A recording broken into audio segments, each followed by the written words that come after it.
नमस्कार, एक बार फिर से आप सभी का बहुत-बहुत स्वागत है हमारे यूट्यूब चैनल पे। आज फिर से मैं आप सभी के लिए जियोग्राफी चैप्टर 2 क्लास 7th जिसका नाम है हमारी पृथ्वी के अंदर। हमारी अर्थ जो है, जिसको हम हिंदी में पृथ्वी कहते हैं, उसके अंदर में क्या-क्या पाया जाता है, किस प्रकार का बनावट है, किस प्रकार का संरचना है, इन सभी चीज़ों के बारे में हम आज इस चैप्टर के अंदर पढ़ने वाले हैं। चैप्टर का नाम है हमारी पृथ्वी के अंदर। क्लास 7 जियोग्राफी भूगोल चैप्टर 2 है ये। तो आइए शुरुआत करते हैं। इससे पहला पॉइंट हमारा कहता है पृथ्वी के बारे में कि पृथ्वी क्या है, पृथ्वी क्या होता है, पृथ्वी से आप क्या समझते हैं। आपसे प्रश्न ये पूछा जा सकता है आपके एग्जाम में कि आप पृथ्वी के बारे में बताएं। तो हमारी पृथ्वी जो है वो एक गतिशील ग्रह है। गतिशील ग्रह कहने का मतलब है एक ऐसा ग्रह जो लगातार गति करता रहता है, मूव करता रहता है, घूमता रहता है। इसका मतलब यह हुआ कि पृथ्वी के भीतर और बाहर लगातार परिवर्तन होते रहते हैं। पृथ्वी के भीतर और बाहर हमेशा कुछ न कुछ यहाँ पे आपको परिवर्तन देखने को मिलेगा। पृथ्वी कई सकेंद्रीय परतों से बनी हुई होती है। अब आपके मन में एक प्रश्न आ रहा होगा कि सकेंद्रीय क्या होता है। तो जब कोई वृत्त, वृत्त का मतलब होता है गोला, या गोले का ही एक ही केंद्र होता है। जब कोई वृत्त की बात कर लेते हैं, कोई सर्कल की बात कर लेते हैं, या फिर किसी गोले की बात कर लेते हैं, उसका अगर केंद्र एक ही होता है, उसका अगर मध्य पॉइंट, उसका सेंटर पॉइंट एक ही होता है, तो उसे हम सकेंद्रीय कहते हैं। तो देखिए, पृथ्वी के अंदर जो परतें हैं, जो पृथ्वी का बनावट है, पृथ्वी की संरचना है, वो एक के ऊपर एक जैसे बनी होती है। मतलब एक परत के ऊपर दूसरा परत, दूसरा परत के ऊपर तीसरा परत। और यह आपको कैसा देखने को मिलेगा मैं बता देता हूँ। प्याज आपने देखा होगा, ओनियन। ओनियन के जब आप छिलके उतारोगे तो वो छिलके परत बाय परत उतरते चले जाते हैं। ऐसा ही कुछ पृथ्वी का भी बनावट है। जो पृथ्वी की परतें हैं वो इसी प्रकार से है कि एक परत के नीचे दूसरा परत है, दूसरे परत के नीचे तीसरा परत है, तीसरे परत के नीचे चौथा परत है, जिसमें इंटरनल और एक्सटर्नल दोनों देखने को मिलते हैं। तो ये हमारा पृथ्वी के बारे में था। अगले स्लाइड में मैंने आपको एक इमेज के माध्यम से समझाया है कि देखिए हमारा पृथ्वी क्या है। पृथ्वी तो हमारा गोल है। तो यहाँ पे आपको ये गोला जो दिखाई दे रहा है, इसका सबसे ऊपरी परत जो है वो क्रस्ट है, फिर मेंटल है, फिर आउटर कोर है, और फिर इनर कोर है। तो ये सबसे ऊपरी परत है पृथ्वी का क्रस्ट, जिसपे हम आम जीवन, हम लोग जो है अपना जीवन बिताते हैं, या फिर जीवधारी जितने भी हैं वो सभी इसी परत पे रहते हैं। इसके बाद है मेंटल। अब देखिए, ये जो यहां से लेके यहां तक की जो दूरी आपको दिखाई दे रही है, ये परत है। फिर अब इसके अंदर हमारा कोर है, तो कोर में इनर भी है और आउटर भी है। तो ये हमारा आउटर परत है और ये हमारा इनर परत है। तो पृथ्वी के अगर छिलकों के हिसाब से, ये तो चलो आपको ग्राफिक्स के माध्यम से समझाया जा रहा है ताकि आपको सही तरीके से समझ में आ जाए। तो इस तरह से पृथ्वी की जो डिजाइन है वो परत बाय परत निर्माण होता है। नेक्स्ट पॉइंट हमारा कहता है पृथ्वी की कितने परतें होती है। अभी आपको मैंने इससे पहले वाले इमेज में यही तो समझाया था कि जो पृथ्वी है, जो अर्थ है, उसके मुख्य रूप से तो 3 ही परत होते हैं। लेकिन अगर लास्ट वाले हम कोर की अगर बात कर ले तो उसमें इनर आउटर मिलके टोटल 4 परतें हो जाता है। तो अगर आपसे प्रश्न पूछा जाता है पृथ्वी की कितने परतें हैं, तो आप बताएंगे पृथ्वी की मुख्य रूप से 3 परतें होती है, परपटी, मेंटल और क्रोड। अब यहाँ पे मैं आपको इस तस्वीर के माध्यम से समझा देता हूं। जो ऊपरी परत है उसे हम क्रस्ट कहते हैं, उसके निचली परत को मेंटल कहते हैं, उसके जो लास्ट में है उसे हम बाहरी कोर कहते हैं, और सबसे लास्ट वाला जो है वो आंतरिक कोर कहलाता है। यही मैंने आपको यहाँ पे इंग्लिश में भी समझाया था। क्रस्ट है, मेंटल है, आउटर कोर है और इनर कोर है। तो यहाँ पे ये परतों के बाद जो सबसे पहला परत का नाम आता है जो इंपोर्टेंट है वो है मेंटल। तो सबसे पहले हम इसे समझ लेते हैं, क्रस्ट के भीतर वाली परत। अब हम क्रस्ट को समझ लेते हैं। देखिए यहाँ पे जो क्रस्ट है, इसके सबसे ऊपरी भाग के जो बाद वाला भाग है, ये जो परत है, इसकी मोटाई लगभग लगभग 2900 किलोमीटर की होती है। ध्यान से समझिएगा।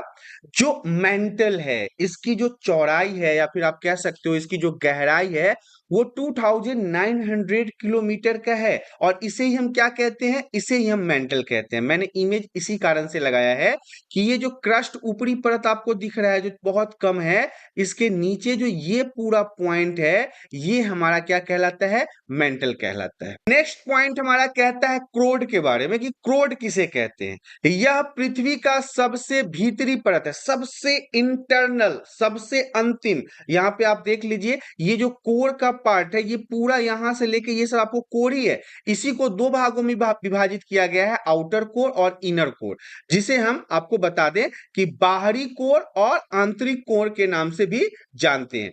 तो जो क्रोड पूछा जा रहा है तो यह पृथ्वी का सबसे इंटरनल भाग है, सबसे आंतरिक भाग है और इसकी त्रिज्या जो है वो 3500 किलोमीटर की है। 3500 किलोमीटर का सिर्फ इसका रेडियस है, तो व्यास इसका 7000 किलोमीटर का हो जाएगा। बाहरी कोर और आंतरिक कोर ये दो भागों में बटा हुआ है। मैंने आपको पहले भी बताया था कि क्रोड को दो भागों में बांटा गया है, आंतरिक और बाहरी। यह मुख्य रूप से निकेल और आयरन से बना होता है, जहां पे लावा होता है। आपको लावा के बारे में भी बताया गया है कि लावा क्या होता है, तो यह धातुओं का वह पिघला हुआ भाग होता है जो बहुत ही हाई टेम्परेचर पे गल जाता है, लिक्विड बन जाता है। इसीलिए इसे हम नीफे भी कहते हैं। पहले हम लोगों ने सियाल, सीमा, नीफे के बारे में भी पढ़ा था। तो जो सबसे आंतरिक भाग है इसे हम नीफे भी कहते हैं। क्रोड में बहुत ही उच्च तापमान और दाब रहता है। जो क्रोड का भाग है, चाहे वो बाहरी भाग हो या फिर आंतरिक भाग हो, वहां का जो टेम्परेचर होता है ना वो बहुत ज्यादा ऊंचा होता है, हाई होता है और दाब भी, प्रेशर भी वहां पे बहुत ज्यादा हाई होता है। यहाँ पे आप एक तस्वीर के माध्यम से समझ सकते हैं कि ये जो सबसे ऊपरी परत है ये हमारा है सबसे नंबर 1 पे। फिर हमारा ये दूसरा परत है और ये तीसरा परत है जिसमें हमने आउटर और इनर के बारे में पढ़ा था। तो ये आपको समझ में जल्दी आएगा क्योंकि हमने आपको शुरुआत में ही बताया था जो क्रस्ट है, जो क्रस्ट है वो सबसे ऊपर के भाग में होता है, तो ये हमारा क्रस्ट है। इसके बाद वाले भाग में हमारा यहाँ पे मेंटल आता है, ये जो दूसरे नंबर पे है, और तीसरे वाले में क्रोड आता है जिसमें हमने बाहरी भाग और आंतरिक भाग दोनों को पढ़ा है और ये भी पढ़ा है कि इसका टेम्परेचर और दाब जो होता है वो बहुत ही हाई होता है। नेक्स्ट पॉइंट हमारा कहता है परपटी और क्रस्ट क्या है। परपटी और क्रस्ट से आप क्या समझते हैं, तो देखिए पृथ्वी का जो सबसे ऊपरी परत को हम क्या कहते हैं, परपटी या क्रस्ट कहते हैं। और ये हमारे लिए महत्वपूर्ण भी है क्योंकि हम जितने भी जीवधारी हैं, मनुष्य हैं, जंतु है, जितने भी वनस्पतियां हैं, पेड़ पौधे हैं, वो सभी कहीं ना कहीं परपटी के ऊपर ही होता है क्योंकि मिट्टी के ऊपर ही इन सभी चीजों का निवास होता है। यह तीनों परतों में सबसे पतली होती है, ये बात भी ध्यान रखिएगा। जो ऊपर का भाग है जिसके ऊपर मनुष्य निवास करते हैं, परपटी जिसे कहते हैं, वो सबसे पतला होता है। महाद्वीपों पर क्रस्ट की मोटाई 35 किलोमीटर होती है। महाद्वीप की अगर हम बात कर लें तो जो क्रस्ट की मोटाई है, जो उसकी गहराई है, वो 35 किलोमीटर तक होता है, जबकि समुद्र तल पर यह सिर्फ और सिर्फ 5 किलोमीटर की होता है। अब ध्यान से समझिएगा कि अगर समुद्र तल से अगर हम इसके गहराई की बात करें तो यह केवल 5 किलोमीटर का ही होता है। महाद्वीपीय क्रस्ट मुख्य रूप से सिलिका और एल्यूमिना की बनी होती है, इसीलिए इसे सीएल भी कहते हैं। सीएल, और दूसरे वाले को हम सीमा कहते हैं और तीसरे वाले को हम निफे कहते हैं। क्यों? क्योंकि यह सिलिका और एल्यूमिना के अक्षरों से मिलकर बना होता है। समुद्र तल का क्रस्ट मुख्य रूप से सिलिकॉन और मैग्नीशियम का बना होता है। ध्यान से समझ लीजिए कि समुद्र तल का जो क्रस्ट होता है वो मुख्य रूप से उसके निर्माण में सिलिकॉन और मैग्नीशियम का हाथ होता है, इसीलिए इसे हम सीमै भी कहते हैं। मैंने आपको बताया था सबसे ऊपरी परत होता है सियाल, फिर दूसरी परत होता है सीमै और तीसरी परत होता है नीफे। ये तीनों पॉइंट आपको याद रखना है। पृथ्वी के आंतरिक संरचना में ये सियाल, सीमा, नीफे भी काफी महत्वपूर्ण स्थान रखता है। जैसा कि पहले भी हमने आपको समझाया था कि पृथ्वी की जो परतें हैं उसमें आपको क्रस्ट है जिसे हम सियाल भी कहते हैं, मेंटल है जिसे हम सीमै भी कहते हैं, और ये जो दोनों पॉइंट है बाहरी कोर और आंतरिक कोर, इसे हम नीफे के नाम से जानते हैं। तो ये इमेज के माध्यम से आपको आसानी से समझ में आ जाएगा। तो आप इसे बड़े ही ध्यान से समझते रहिए कि पृथ्वी की परतों का निर्माण कैसे कैसे हुआ है। नेक्स्ट पॉइंट हमारा कहता है सेल किसे कहते हैं। सेल से आप क्या समझते हैं? पृथ्वी का क्रस्ट कई किस्म की सेलों से बना होता है। पृथ्वी का जो क्रस्ट होता है, क्रस्ट का जो भाग होता है, वो कई प्रकार के सेलों से मिलकर ही बना होता है। क्रस्ट का निर्माण करने वाले प्राकृतिक खनिज को सेल कहते हैं। जो क्रस्ट का निर्माण करने वाले प्राकृतिक खनिज होते हैं उसे हम सेल कहते हैं। सेल अलग अलग रंगों, अलग अलग गठन और अलग अलग आकार के हो सकते हैं। सेल की अगर बात करें तो इसका रंग भी अलग हो सकता है, इसका बनावट भी अलग हो सकता है, इसके साइज भी अलग हो सकते हैं। और पृथ्वी का जो क्रस्ट वाला भाग है वो ऐसे ही कई अन्य प्रकार के सेलों से मिलकर ही निर्माण करवाता है। नेक्स्ट पॉइंट हमारा कहता है सेलों के कितने प्रकार होते हैं। सेल कितने प्रकार का होता है? तो सेल 3 प्रकार के होते हैं। पहले नंबर पे आता है अग्रणी सेल, दूसरे नंबर पे आता है अवसादी सेल और तीसरे नंबर पे आता है रूपांतरित सेल। इसे भी समझ लेते हैं कि सेल मुख्य रूप से 3 प्रकार के होते हैं, अग्रणी सेल, अवसादी सेल और रूपांतरित सेल। तो अब इसके बारे में भी जानना जरूरी है कि ये सेल किसे कहते हैं। तो सबसे पहले हमारा आता है अग्रणी सेल। अग्रणी सेल या इग्नियस सेल का मतलब होता है आग से बनने वाली सेल। जिस सेल का निर्माण आग से होता है, फायर से होता है, इसे ही हम अग्रणी सेल कहते हैं। मैग्मा के ठंडे होने और ठोस में बदलने से बनने वाले सेल को अग्रणी सेल कहा जाता है। मैग्मा आप समझ लीजिए, जब लावा विस्फोट होता है तो उसके अंदर से जो गर्म ये लाल रंग का जो लावा निकलता है, जब वो ठंडा हो जाता है तो इसको ठोस में रूपांतरण होने लगता है, ये फिर से वापस ठोस बनने लगता है। इसी को हम आग्नेय सेल कहते हैं। मैग्मा किस जगह पर ठंडा होता है, इस आधार पर आग्नेय सेल 2 प्रकार के होता है। ऐसा कौन सा जगह है, वातावरण है, जलवायु है, जहां पे ये आग्नेय सेल ठंडा हो रहा है, लावा से मतलब कि हार्ड हो रहा है, ठोस हो रहा है, तो उसे हिसाब से हम इसे अंतःभेदी और बहिर्भेदी सेल के रूप में बांट चुके हैं। जैसे 2 भागों में आग्नेय सेल को बांटा गया है, पहला है अंतःभेदी और दूसरा है बहिर्भेदी। नंबर 2 पे हमारा कहता है अवसादी सेल। अवसादी सेल या सेडिमेंट्री सेल का निर्माण अवसाद के जमा होने से होता है। अब देखिए, अवसादी सेल जैसा कि नाम से ही आपको पता चल रहा होगा कि यह अवसादों के मिलने से बनता है। सेलों के अपर्दन से उनके छोटे छोटे कण बन जाते हैं। ये कण हवा या पानी द्वारा कहीं जमा हो जाते हैं। फिर जब इन कणों पर दबाव पड़ता है, जब इन पर प्रेशर पड़ता है, तो ये कठोर होकर सेल बन जाते हैं, सेल के रूप में बदल जाते हैं।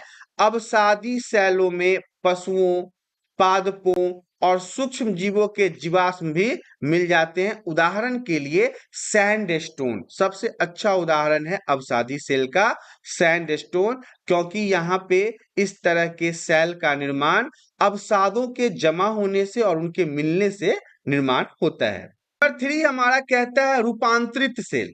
जब उच्च दाब और उच्च तापमान के कारण आग्नेय सेल और अवसादी सेल का रूप बदल जाता है। ध्यान से समझिएगा, यहाँ पे सबसे पहले हमने आग्नेय सेल के बारे में बात किया था, उसके बाद अवसादी सेल के बारे में बात किया था। अब हम बात कर रहे हैं जब उच्च दाब और उच्च टेम्परेचर के कारण आग्नेय सेल और अवसादी सेल का रूप बदल जाता है, तो रूपांतरित सेल का निर्माण होता है।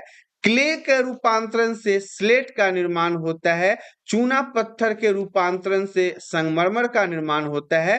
ये सब रूपांतरित सेल के उदाहरण के रूप में जाने जाते हैं। हमने आपको सबसे इससे पहले वाले स्लाइड में बताया था कि आग्नेय सेल जो है वो ठंडा होने के कारण और वातावरण किस जगह पे वो ठंडा हो रहा है, इससे इसको 2 भागों में बांटा गया था, अंतःभेदी और बहिर्भेदी। तो अब इसको भी जान लेते हैं। जैसे कि यहाँ पे लिखा हुआ है आग्नेय सेल कितने प्रकार के होते हैं, तो आग्नेय सेल 2 प्रकार के होते हैं, अंतःभेदी आग्नेय सेल और बहिर्भेदी आग्नेय सेल। तो इनको जान लेते हैं। अंतःभेदी आग्नेय सेल किसे कहते हैं? जब पिघला हुआ मैग्मा धरती के भीतर ठंडा होता है, जब धरती के भीतर ठंडा होता है, धरती के बाहर नहीं, तो यह क्या कहलाता है? अंतःभेदी आग्रह सेल कहलाता है। धीरे धीरे ठंडा होने के कारण इन सेलों में दाने बड़े बड़े होते हैं, उदाहरण के लिए ग्रेनाइट हो गया। वहीं पे अगर हम बहिर्भेदी आग्रह सेल की बात कर ले, तो जब पिघला हुआ मैग्मा धरती की सतह से ऊपर ठंडा होता है, तो ये बहिर्भेदी आग्रह सेल का निर्माण करता है, और तेजी से ठंडा होने के कारण इन मतलब कि बहिर्भेदी सेलों के दाने छोटे छोटे होते हैं। उदाहरण के लिए बेसाल्ट है, दक्कन का पठार है, बेसाल्ट सैलों से ही मिलके ये बना हुआ है। पॉइंट हमारा कहता है सैलों के उपयोग के बारे में बताएं। तो देखिए, सैलों का इस्तेमाल जो है वो सड़क निर्माण में, मकान निर्माण में, कारखानों आदि में बनाने में किया जाता है। सैलों का निर्माण जो है आपको सड़क निर्माण में भी दिख जाएगा, मकान के निर्माण में, कारखानों के निर्माण में दिख जाएगा। नेक्स्ट पॉइंट हमारा है रेड सैंडस्टोन और संगमरमर का इस्तेमाल मकान बनाने में होता है। ये संगमरमर वगैरह जो है इनका इस्तेमाल मकान वगैरह बनाने में किया जाता है। कई सैलों का इस्तेमाल जेवर बनाने में भी किया जाता है। जो लड़कियां और महिलाएं गहने वगैरह पहनते हैं, उसके निर्माण में भी, उसके बनाने की प्रक्रिया में भी सैलों का उपयोग किया जाता है। नेक्स्ट पॉइंट हमारा कहता है सेल चक्र किसे कहते हैं। आपको बड़ा जान के आश्चर्य होगा कि किन्हीं निश्चित दशाओं में एक प्रकार की सेल चक्रीय तरीकों से दूसरे में परिवर्तन हो जाते हैं। बड़ा ध्यान से समझिए पॉइंट को, कि किन्हीं निश्चित दशाओं में अगर एक प्रकार की सेल चक्रीय तरीके से दूसरे में अगर आप लेके जाए तो वो परिवर्तित हो जाता है। एक सेल से दूसरे सेल परिवर्तन होने की इस प्रक्रिया को हम सेल चक्र कहते हैं। आग्रह सेल टूटकर और फिर दबाव और तापमान के कारण अवसादी सेल बन जाता है, और आग्रह और अवसादी सेल रूपांतरित सेल में बदल जाते हैं। रूपांतरित सेल पिघलकर मैग्मा बनता है और फिर उसे आग्रह सेल का निर्माण होता है। तो ये जो सारी प्रक्रिया है बनने और टूटने, बिखरने और फिर वापस जुड़ने की, इसे ही हम सेल चक्र के नाम से जानते हैं। नेक्स्ट पॉइंट हमारा कहता है सेल एवं खनिज।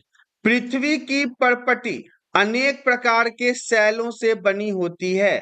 पृथ्वी की परपटी बनाने वाले खनिज पदार्थों के किसी भी प्राकृतिक पिंड को सेल कहा जाता है। सेल विभिन्न रंग, विभिन्न आकार, विभिन्न गठन की हो सकती है। अलग अलग प्रकार के सेल होते हैं। इसे पहले भी मैंने आपको पहले ही स्लाइड में बताया था। इसका गठन अलग हो सकता है, इसका रूप अलग हो सकता है, इसके रंग अलग हो सकते हैं। तो ये हमारा सेल एवं खनिज के बारे में था। अगला पॉइंट हमारा कहता है खनिज क्या होता है। खनिज वैसा पदार्थ है जो प्राकृतिक रूप से पाया जाता है, इसे इंसानों द्वारा नहीं बनाया जाता है, और जिसका निश्चित भौतिक गुणधर्म होता है और निश्चित रासायनिक गठन होता है। खनिज का जो इस्तेमाल है वो ईंधन के रूप में भी होता है। जैसे कोयला को जला के आपने देखा होगा कि अक्सर खाना वगैरह पकाया जाता है। आज भी इस्त्री करने के लिए, अर्थात आयरन करने के लिए जितने भी धोबी हैं वो सभी कोयले वाले ही आयरन का इस्तेमाल करते हैं। और पेट्रोलियम की एक बात करें तो इसका भी ईंधन के रूप में उपयोग होता है, कार, बस, ट्रक इत्यादि चलाने में। खनिज से कई धातु मिलते हैं, जैसे कि लोहा हो गया, तांबा हो गया, सोना हो गया, चांदी हो गया। ये सब क्या है? ये सब खनिज के उदाहरण हैं। नेक्स्ट पॉइंट हमारा कहता है जीवाश्म किसे कहते हैं। सैलों की परतों में दबे मृत पौधे एवं जंतुओं के अवशेष को जीवाश्म कहा जाता है। जो सैल की परत होती है उसमें जो जीव जंतु, पेड़ पौधे, जंगल दब जाते हैं, और दबते दबते ये किस चीज का निर्माण करते हैं? जीवाश्म का निर्माण करते हैं, और इसे ही हम जीवाश्म भी कहते हैं। इस प्रकार से आपने देखा हमारी पृथ्वी के अंदर जियोग्राफी भूगोल चैप्टर 2 क्लास 7 यहाँ पे समाप्त हो गया। आशा करता हूँ वीडियो में दी गई जानकारी आप सभी को पसंद आया होगा। जानकारी पसंद आया तो वीडियो को लाइक, और चैनल पे पहली बार आए हैं तो चैनल को सब्सक्राइब कर ले, ताकि इसी प्रकार के एजुकेशनल वीडियो आपको हमेशा प्राप्त होता रहे। आज के लिए इतना ही, धन्यवाद।